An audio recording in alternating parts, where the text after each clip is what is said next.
అందరికీ నమస్కారం. చూసారా అమ్మమ్మ రొయ్యలుతో కోడిగుడ్డు పొరిటి చేస్తండి. బాండి పెట్టుకుని ఫస్ట్ రొయ్యలు వేసుకోవాలి, శుభ్రం కడిగి పెట్టుకోవాలండి.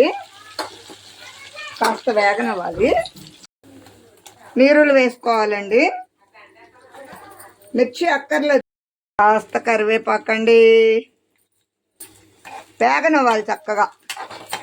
కాస్త పసుపు అండి,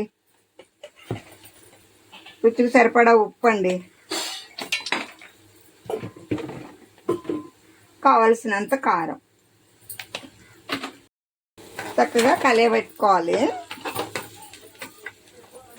పిల్లలు తినరండి రొయ్యలు, నేను తాతయ్య గారి కోసం వండుకుంటున్నాను. పొద్దుట ఎగ్ ఫ్రై ఉంది వాళ్ళకి, చారు చేస్తారండి. పెరిగేసుకుని వాళ్ళు ఎగ్గులు తింటారు. చక్కగా చూసారా ఎగ్స్ అమ్మమ్మ ఎలా వేస్తుందో. 1 2 and 3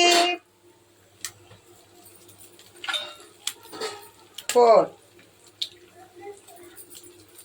చూసారా ఎంతో రుచికరమైన రొయ్యలు నీరుల్లి కోడిగుడ్డు పొరిటండి.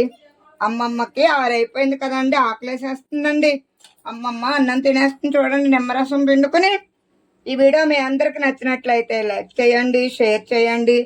అమ్మమ్మ చక్కగా నిమ్మరసం కలుపుకొని తింటుంది. అబ్బా కాలుతుందండి. 6 అమ్మమ్మ ఫోన్ చేసేస్తుందండి.